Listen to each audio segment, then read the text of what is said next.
Enjoy all your favorite sports like never before at BetMGM. Sign up using code Hawkeye and receive up to $1,500 back in bonus bets if you don't win your first bet. When you register with BetMGM, you'll get instant access to a variety of parlay selection features, live betting options, player props, and the best daily promotions in the business. And with BetMGM at your fingertips, every play and every game matters more than ever. Place your money line, prop, and parlay bets with the king of sportsbooks today. BetMGM and GameSense remind you to play responsibly and offer resources to help you make appropriate choices. BetMGM.com for T's and C's. 21 plus to wager. Iowa only. New customer offer. All promotions are subject to qualification and eligibility requirements. Rewards issued as non-withdrawable bonus bets. Bonus bets expire 7 days from issuance. Please gamble responsibly. Gambling problem? Call 1-800-BETS-OFF. Listen up. I won't sugarcoat it. This is the longest cold, flu, and allergy season we've ever seen, but we're not alone. We've got Instacart. Sure, you may be a coughing snot faucet who just wants mommy, but you're not giving up. Not when cold medicine, fragrant herbal teas, and honey shaped like bears can be delivered through Instacart in as fast as 30 minutes. Now let's go win the sick playoffs. Daddy, I just want my soup. Oh, sorry, Sport. App says it'll be here in a few minutes. Instacart for the win. Do do do do do do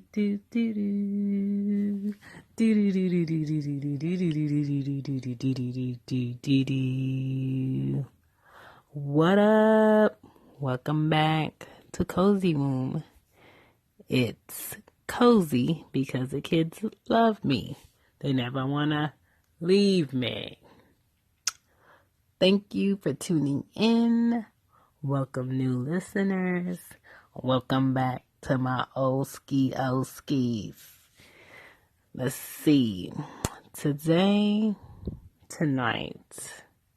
I don't know. This topic, I feel like everyone can use it to a great benefit. It doesn't matter what type of family you come from, how you were raised. This is a 2018 reality check. Okay. Let's get into it. Episode 11. How do you teach your quote-unquote black boys to survive in America? Now, let's touch bases on what I think about quote-unquote black being a description of people. I think it's a lazy method for society and the government to say that, hey, we don't care how you were brought up. We don't care where your family's from. We don't care about none of that. We just care on how we're going to describe you, the closest thing to an N-word, but it's going to be accepted to call you quote-unquote black to describe what you look like. And I feel like if you're going to take it that far, why don't you do colors all down the list? Why don't we do white, black, yellow, cream, brown? Let's do it all down the list. You can't because it's ignorant. When you start getting to different colors of people's skin to describe their origin or where they come from, it gets really ignorant. And I hate the term quote unquote black to describe people. I feel like if you really want to understand where people are from, you would put in that effort. But anyway, that's not the topic. The topic is, how do you teach your black boys to survive in America? And it's very important, and I feel like a lot of what's going on in the news, you see it, you hear it, you witness it in person. But what actions are behind making it better? And that's what I want to focus on. We're going to go over questions, my own questioning of friends and family who have sons, who deal with boys on a one-on-one experience. And because I don't have boys, but I have nephews and I have cousins, I feel like I too can speak on it. I too have fears behind the fact that my nephews and my cousins are of a brown skin tone and they already get judged or assumed to be quote unquote aggressive or threatening by police, by any other authority, and by other people in society who are ignorant to or never experienced being around people of a different skin tone than they are. And I feel like we need to focus on how we can be better by asking questions, educating our kids, our family, whoever. And what my conclusions are on today's topic is what we're going to talk about. But it's going to be in my way because, I have to have some light at the end of everything I say. So let's go. All right, let's get into this thing. So with my research that I was reading up on different articles and watching different news clips and different videos of people doing interviews with parents and kids, it's kind of hard for me not to be upset about kids being targeted through ignorance, through hate of what they look like or who they're assumed to be. I mean, between January 1st of 2018 till now, there has been 253 people who have been fatally shot by police in 2018. We are in March, the end of March. Are you fucking serious? 39 of them have been black males. 3 of them black females. 13 of them ranging from age 18 to 29. And I'm just really tired of talking about it and just talking. I'm tired of seeing people protesting and nothing getting done. And it doesn't make any sense. 60% of black women killed by police were unarmed as of February 2018. That makes no sense to me.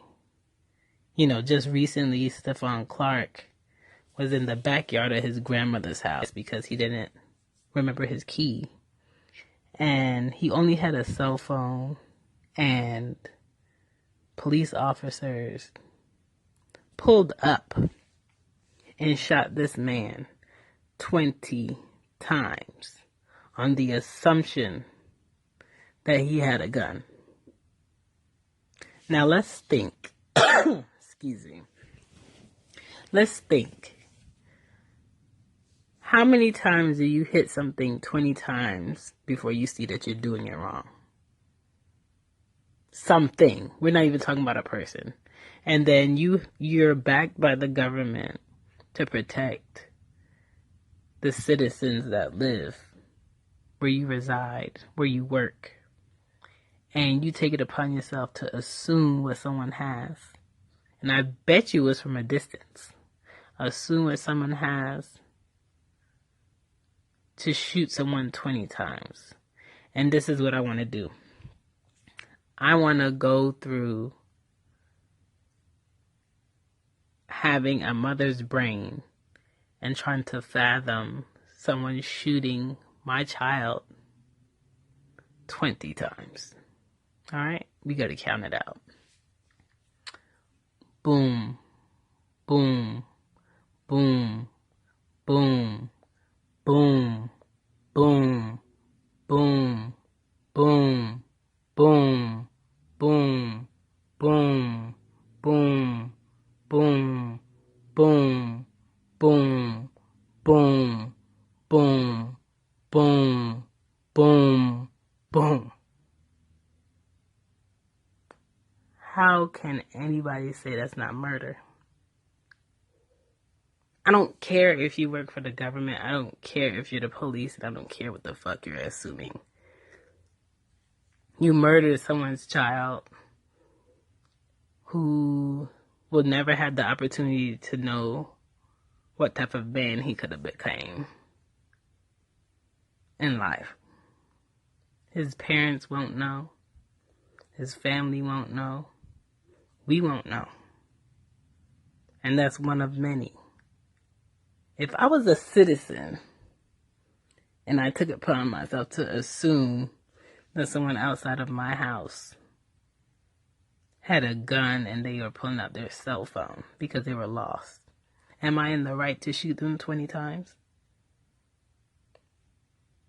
That's a real question. Am I in the right? Tamir Rice was a little boy in a park with a toy gun. Officers shot him, killed him, shoot to kill.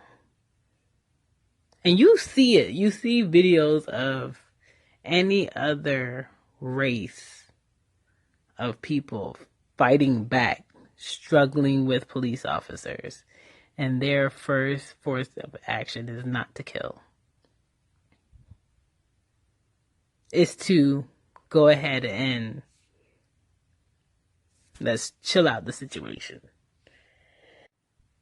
Why are we, the people whose skin are a little darker, a little bit more brown, our hair is a little bit more thick, our eyes are different, the way we talk is different, the way we carry ourselves are different, the way we speak is different, the music we listen to is different, but it's loved by many different cultures of people. The way we dress is different, how we grow up is different. Why are we targeted? Oh, you better shoot to kill him, don't give him no chance. Why is that the first go-to and not to resolve the situation? That's a real question. Why do they shoot to kill us? Like, it's scary out here to have the mind of a mother or a father and to know your child was born with a skin tone where he's going to be, he or she, but we're going to focus more on our boys today. It's going to be focused on to be labeled in a negative way automatically. Every day he's going to wake up and have to prove himself otherwise. That's hard. And for the longest time, when I wanted kids, I wanted a boy. I ended up with 2 girls. I'm not trying for a third. I'm good. But when I didn't end up with a boy, I wasn't mad about it because I know what would come with raising a boy in the United States. And I should say, quote unquote, united, because there's nothing united about the United States. Let's be serious. There's a fear that comes with raising a boy with a darker skin tone than any other color of people on this planet. The conversation that you'll have with a quote unquote black boy, or let's say a Middle Eastern child, in today's judgmental, assuming society, is completely different from a child whose skin tone is quote unquote white, because they're really not white, they're very pale. Or very light, or their hair being straight. It's a different conversation. Do they even have conversations of what you do with police? Because the respect that I see that most kids with a lighter skin tone come into experiences with police officers is very disrespectful. But maybe that's just me. Maybe I haven't seen enough interactions with the kids of a lighter skin tone that's very respectful when it comes to authority.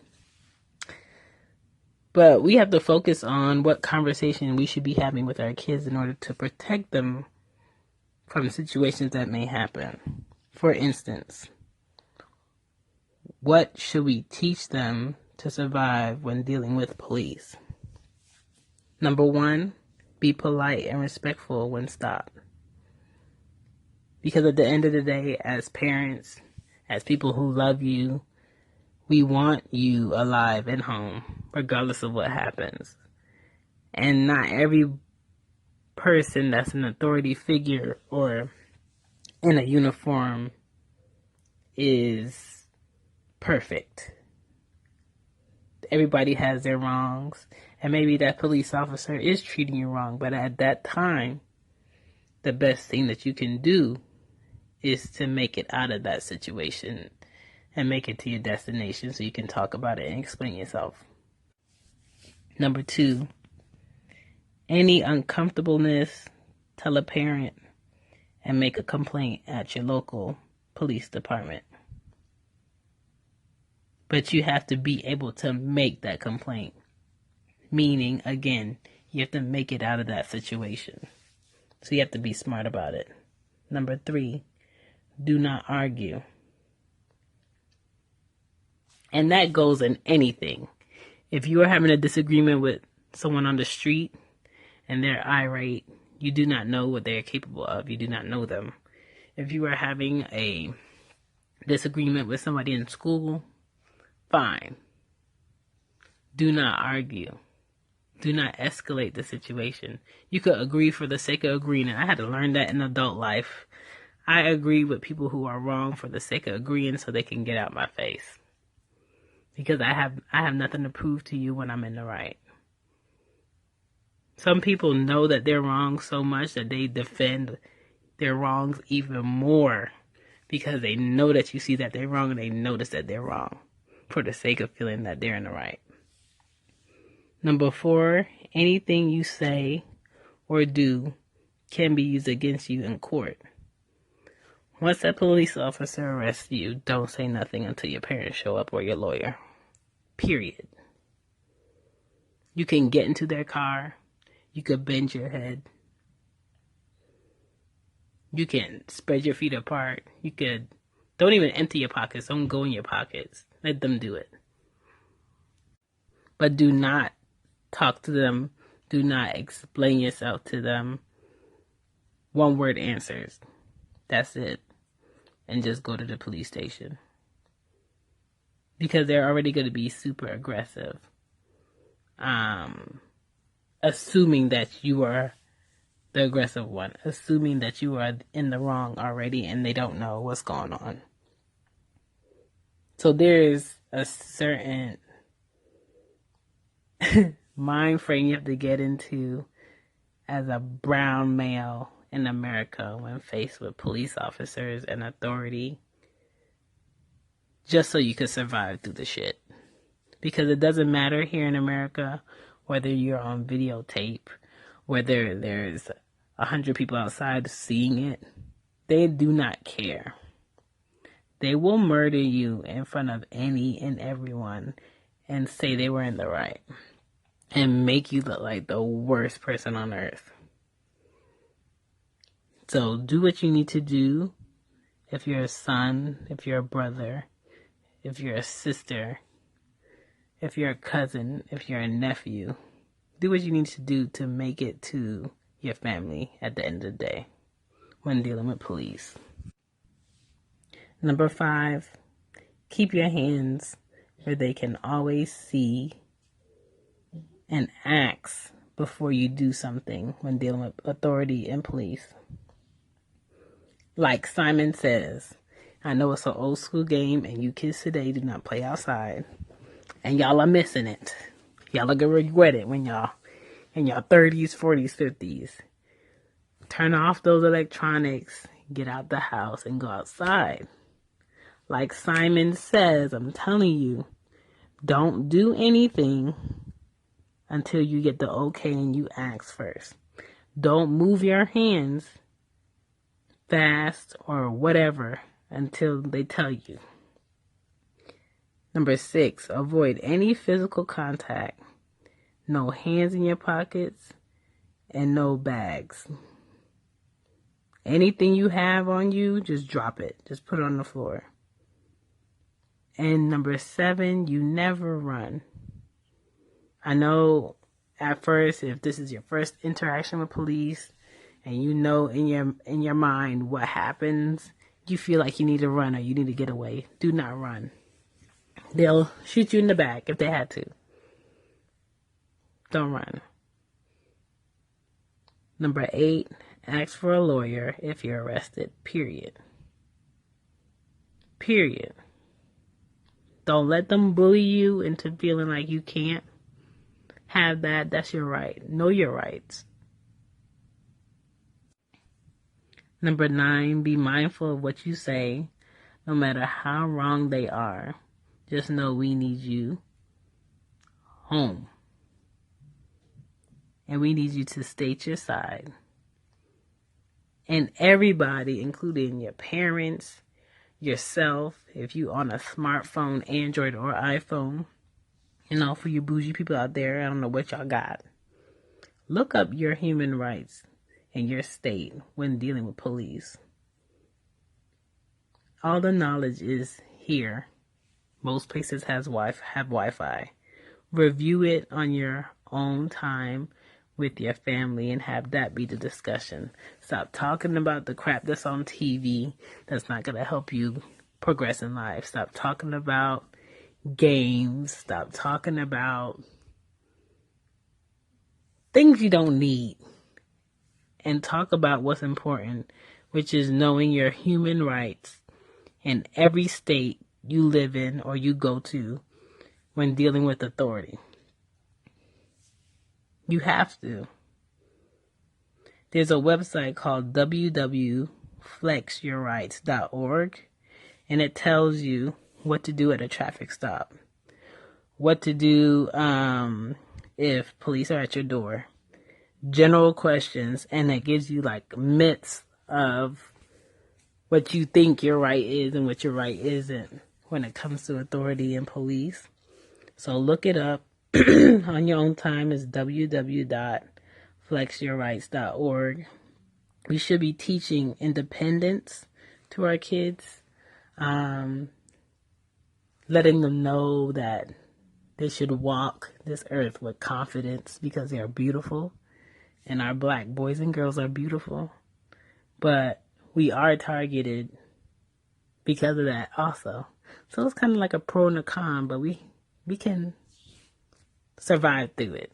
And that's the key. I want all kids to survive through it and figure out what is it in life that they love and what they want to do. And in order for them to all get that chance, they have to be knowledgeable about how to carry themselves when dealing with police and authority in America. Period. So, to come up with a good episode, an interactive episode, I took it upon myself to scroll through my phone and find everyone I knew that was close to me that I value as parents, as women, as great mothers, as great fathers. And I asked them a series of questions regarding how they raise their sons, what they talk about to their sons, and how they teach them how to survive in America. And I want to share that with all the listeners. Now, use this whether you're black, white, cream, purple, pink, green, orange. I don't care. I don't care how you were brought up. I don't care where you come from. Use this to erase the ignorance that you've been taught. Use this to be more open-minded when you see a child, a male of a darker skin tone so you can understand where they're coming from already when they're interacting with you, so you can be more forgiving of how they may come off sometimes, or be more aware of what you're getting yourself into before you get into it. Use these questions and these answers to ask yourself, why is that not embedded in your mind when interacting or when dealing with your own children or other children from a different culture? And you're going to figure out some things about yourself. You're going to figure out some things about people that you live around and these boys and these girls and what they go through in their heads before they have to interact with other people. And it's going to help you. I feel like it's going to help a lot of people. And any suggestions about questions or opinions about anything I'm going to talk about, please leave a voicemail. Hit me up at Cozy Womb on Twitter or cozywomb@gmail.com. Let me know your thoughts. All right? So we're going to get into these questions. Okay. What up? She back. All right. These are the questions that I ask parents. These parents are friends and family of mine who are single mothers, married couples, single fathers, great co-parents, or they're just really thugging it out here. Okay? These are the questions that I ask.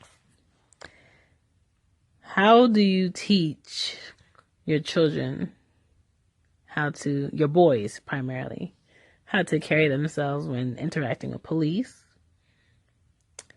What do we do when we're afraid for our kids, our boys? How do we let go? How do you build trust with your son or sons?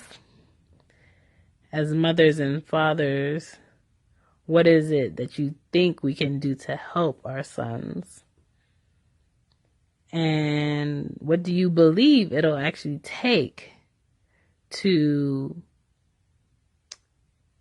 allow a young black male to be successful and survive in America? What do you think that is? So those are the questions. So we're going to go over some feedback that I got. Also, last question, but never the least, hard questions to ask our sons. What are they? All right? So those are my questions. And here's my feedback. And I want to thank Ashley, Sim, Miso, Rich, Kamiko, Neek, Tarian, Arian, Shan for offering information, offering thoughts, offering feedback on what I'm asking, because I wanted to touch on different families, different setups of how you live, to show that it doesn't matter where these kids' parents come from. They all love their kids. They all want the best for their kids, just like any other parent. So let's stop the degrees of separation, because we all want the best for our kids. I want my kids to be better than I was 10 times over. So let's allow everybody to get their point across, so you can see how we are all similar. We all want the same things for our kids. Watch this. The challenges that a lot of parents find with their boys is allowing them to be more in tune with their emotions, letting them feel like it's okay to cry, it's okay to be sad, because a lot of what society puts on a lot of our boys, our brown boys in particular, is that they're not allowed to cry, or they're not allowed to be upset, or they're not allowed to have self-doubt or make mistakes. And that's wrong. All kids are allowed to do that. Learning. Boy, boy, boy. Boys learning, boy. We already know they don't like to do homework. We already know they don't like to sit still. We already know that they are quick to stop paying attention to this, to pay attention to that. And all kids do learn differently. That's right. You know, dad and mom interactions are important. Open communication. One of the moms, she says she prays with her son. She teaches him how to lead and not follow. She does Bible study with one of her sons twice a week. You know, being a mom or a woman just raising a boy to be a man is hard because we don't know what it's like to be a boy or a man or a male. We assume what it's like, and vice versa. They don't know what it's like to be a female or a woman or a girl. So, you know, we will always ask questions to other males or look for another male to be a great influence or motivator or mentor to our sons if there's not a role model male-wise for them. And, you know, teaching our boys to take ownership of their wrongs. Because it's okay, like, this is life. Nobody really knows the answers for anything to begin with. We assume what we know. Or we experience to get to the responsives of how a situation could have went better. But at the end of the day, we're all trying to figure it out. And being a leader, not a follower, is important, especially today. Like, come on. We see it. We hear it. The music is horrible. The fashion is, ugh. Like, we need new ideas. We need freshness. We need originators. And it starts with our kids because they will take care of us later on. They will have this world when we won't later on. So we have to teach them to lead, not to follow. You know, for those parents who grew up in like fast cities like New York or quote unquote hood places, we don't want our children to go through what we went through, how we grew up. Of course not. We want them to be better. But at the same time, we don't want them to be just not connected with their culture. You know, we want them to have smarts for books, but also street smart, know how to carry themselves in the street, in public. We want them to have some sort of balance. That is true. We have to learn how to let go and let them be more responsible for the things that they need to take care of. Even though we know we can easily tell them how to do something, let them do it. Let them mess up. Let them fix it. You know, making them more social, that's a hard one because boys, when they get to like 11, 12, 13, they kind of stay to themselves, or they only socialize with like their closest friends, and they don't want nobody in their business, and it's kind of strange. Girls have a similar thing, but boys, I noticed with my brother, he was like that. You know, what's important to your children should be important to the parent. Because just like you want them to value you and your opinion and your ideas, they want us to value their opinions too, in a respectful way. We have to build trust through bonding. And that's like mother bonding with son, father bonding with son, siblings bonding. We have to allow them to have different relationships with people so they can see different sides of people and what their place is in their lives. Because that builds trust with people, period. And when we're not around, they're going to interact with other people who know nothing about them. And we want to make sure that they know what they should and should not do. So that's important. You know, we have to be able to talk. Ask them how their day is. Ask them details about their day. be more aware of who their best friends are. Be more aware of if they know what a friend is. We have to trust that the advice we give our boys and the interactions they have with people that love them will help them when we're not around. You know, one of my cousins was like, at the end of the day, they're out there by themselves sometimes, and all we can do is pray. And that's hard, but it's true. All we can do is pray when we are not around our kids and they're out in society, because we never know what another person from a different upbringing can inflict in their life. We can only prepare them. So this is basically all this is. Why I'm talking about this is because I want more parents to prepare their children for what's on the outside of their homes.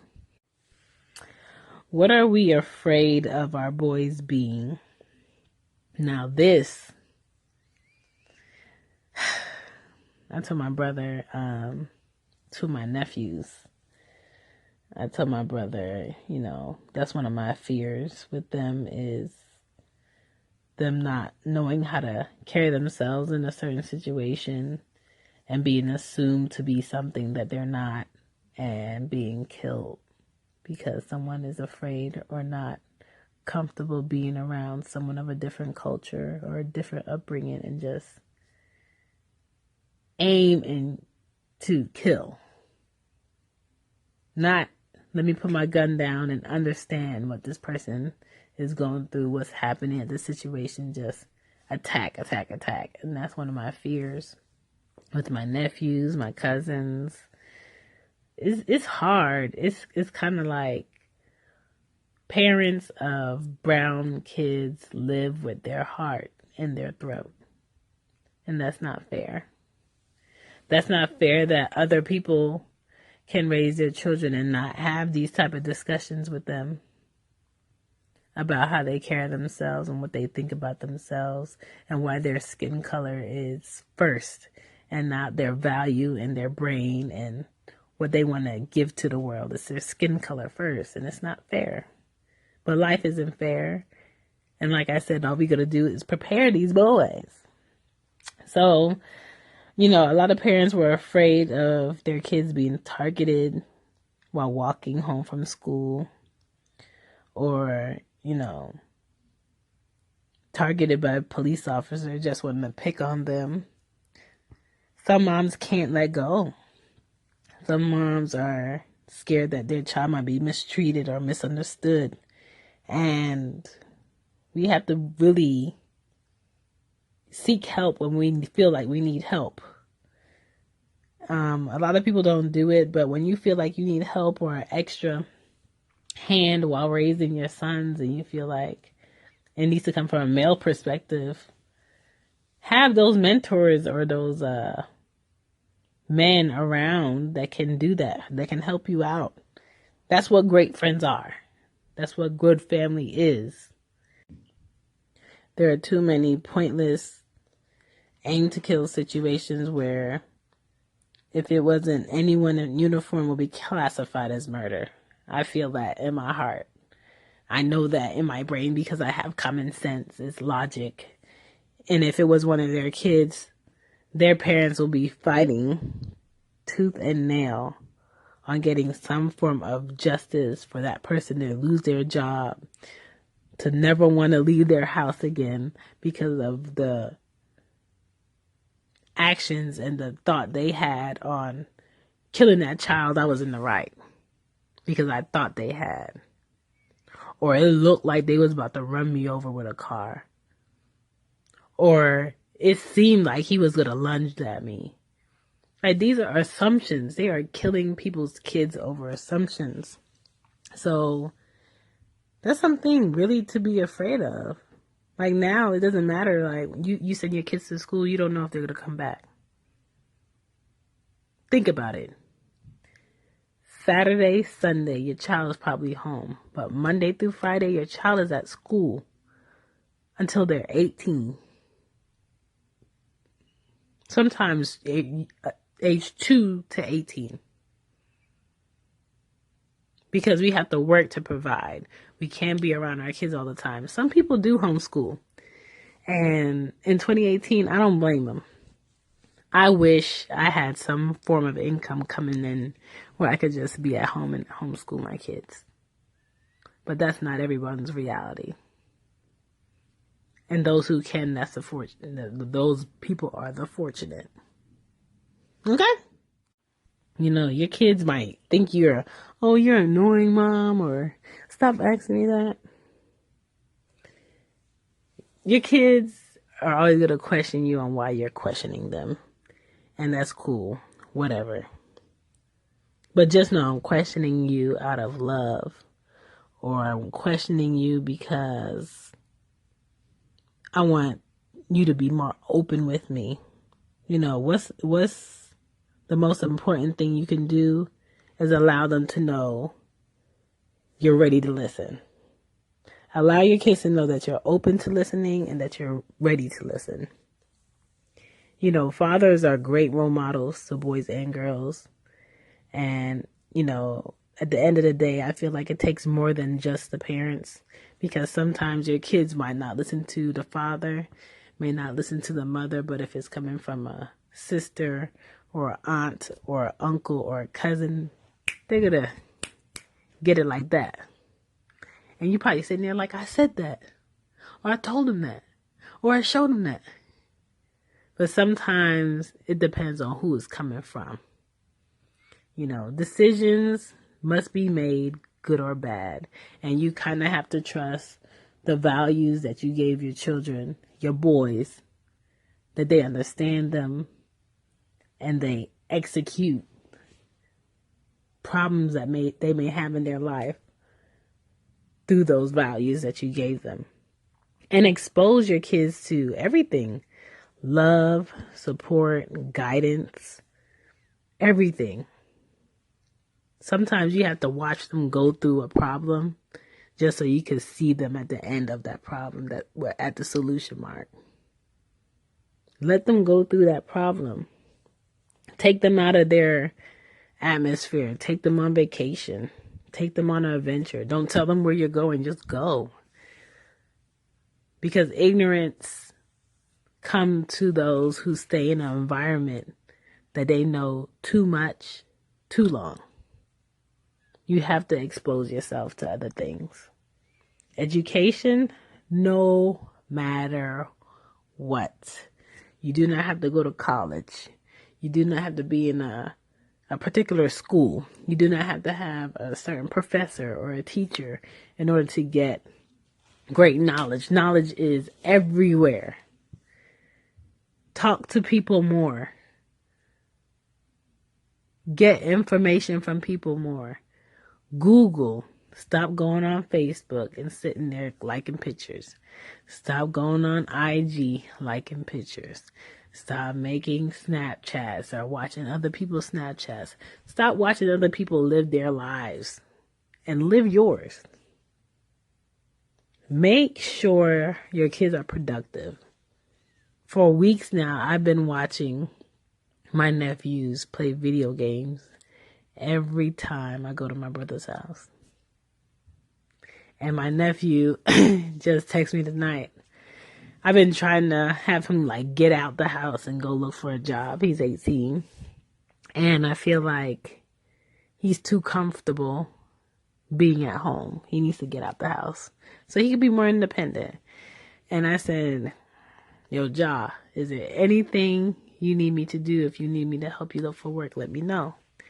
He gonna text me tonight. Oh yeah, there is. I got a lot to do. I need to get ready and take my SATs. I need to apply for colleges and I need to look for more work. Sir,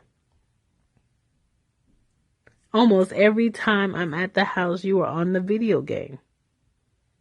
Or you on your phone. And you're going to graduate in June. High school. You mean to tell me all this time you didn't know you had to do that? And I wanted to talk to him so bad tonight about that. Because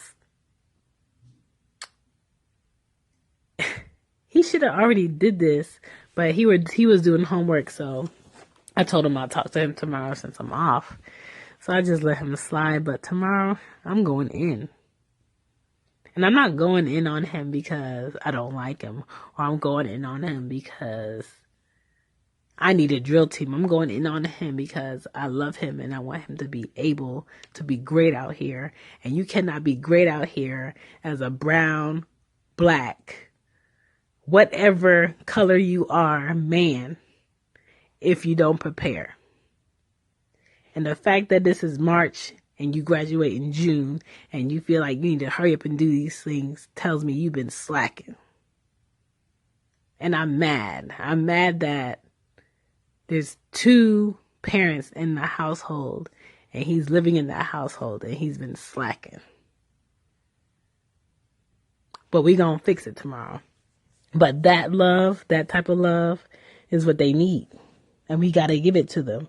And you gotta ask the hard questions, like hard questions about sex, hard questions about teenage stuff that boys do. Like, come on. You already know you walk in their rooms and you have like a whiff of, oh, what is that? It's teenage smell. That. Prepare for it if you're not there yet. My youngest brother had woo-wee. You can smell where he was in the house. Don't know why, but it comes with when you have boys. You know, ask them what they think about what's going on in the news. What do you think about police killing off black males? Why do you think they do it? What can you do so that's not your outcome? And it's sad that we have to make it seem like it's something they're doing wrong, why these police officers can't get their shit together. But it's less likely to happen if we prepare them to carry themselves a certain way. And we got to be mindful of that. You know, ask them questions about, you know, what do they do in certain interactions with girls. Because that Me Too shit is alive and kicking.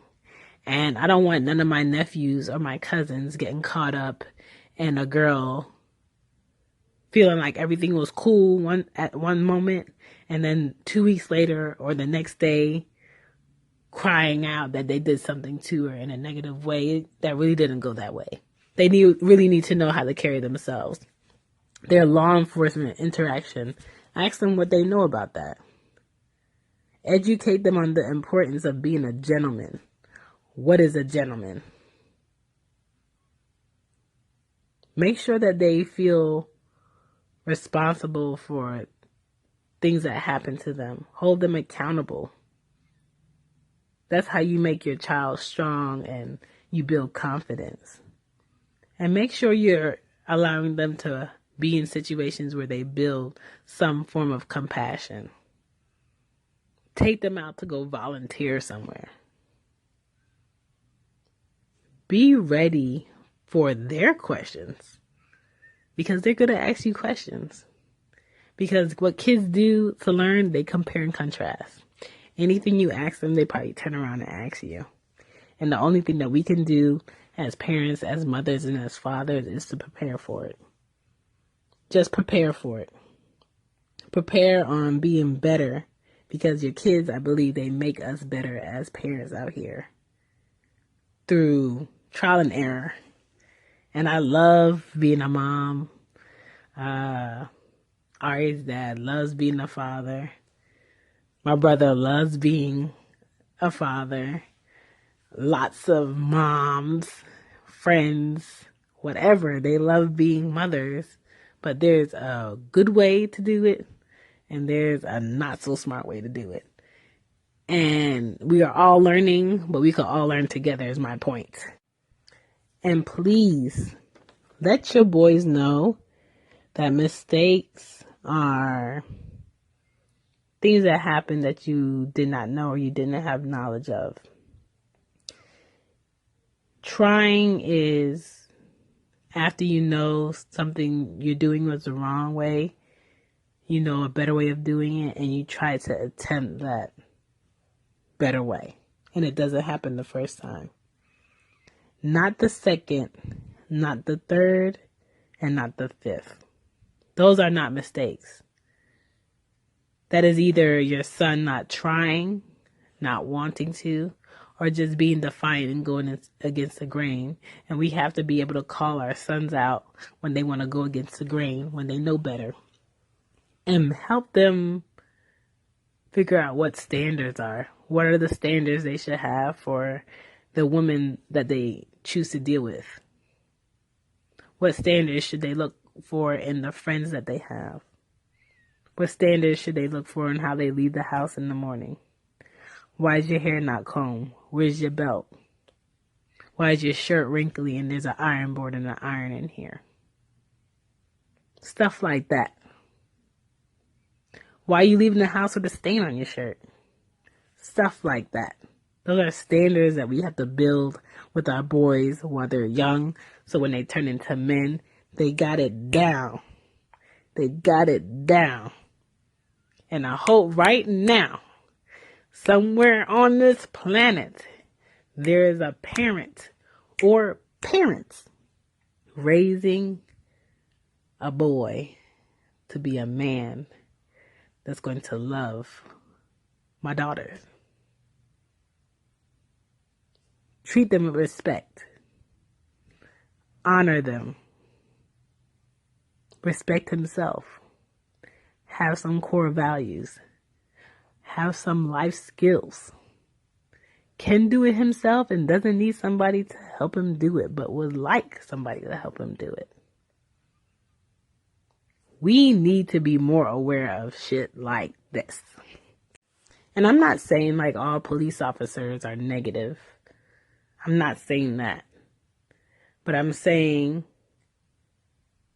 if there's a few bad apples in a group that's categorized as the same thing, it will behoove you to get rid of that shit that's making you look bad as a whole. And I don't see the government, I don't see police departments solely getting down to getting rid of the shit that makes them look bad as a whole. And that's where my frustration goes. I don't want to say RIP to nobody else's kid. I don't want to say don't forget such and such. I don't want to see no kids on no t-shirts. And I don't want to see any parents burying their children before they actually bury them. I don't want to see it. Because it's sad, it's frustrating, it's defeating. It makes you feel like your brown kids have no purpose here. When the reality is, America was built on the backs of the darkest skin colors of people. Do your research. Make sure your kids know their history. Make sure your kids know where they come from. Make sure your kids know the different cultures of their family tree, that just because my skin tone is this, I don't come from one place. I'm many things. I'm many people. Make sure they know. That's important. I just want our boys to be great. I want them to have a chance. I want them to be out here living, figuring out what they love, figuring out what their talents are. And as parents, we can do that. For our black boys in America, we just have to stick to a plan and keep pushing whenever this news tries to defeat us, whenever these police officers let us down, whenever this government tries to brush us off or pay our families off for the sake of murdering our kids, our family, our brothers out here. We could fight it a better way. And it's not through just talking about it one time. Let's do better things for our brown boys so they can survive in this place they call United, but I just call America. This is Cozy Womb. Sorry I kept you here so long. Hope you learned something today. Hope you take something into your home and start questioning your boys. Hope you start building up your boys. I hope they have a promising future. Please leave any comments. This is on Anchor by way of iTunes. If you have Android, you can have it on the podcast app. I appreciate you for listening. Next time, I'm out here. This is Cozy Womb. Peace. Ever felt judged at the gym? You don't know how to use the leg curl machine? Are you serious? Is this your first day alive? No, it's okay. I love helping people during their first day on Earth. At Planet Fitness, get energy without the judgment and join the judgment-free zone. Never intimidating, always free fitness training and equipment for every workout. Get energized today during the Big Fitness Energy Sale for $1 down, $10 a month. Cancel anytime. Deal ends Friday, February 16th. See Home Club for details. Race to savings on your next project right now at Menards. From countertops to cabinetry, Menards carries everything you need to turn your kitchen dreams into reality. Renovate your space with new cabinets from Cardell. Ready to install and featuring a modern look. Cardell cabinets give your kitchen a new feel. Right now, get a free sink base with a purchase of any Cardell cabinet system. Good through February 18th. See store for details. Save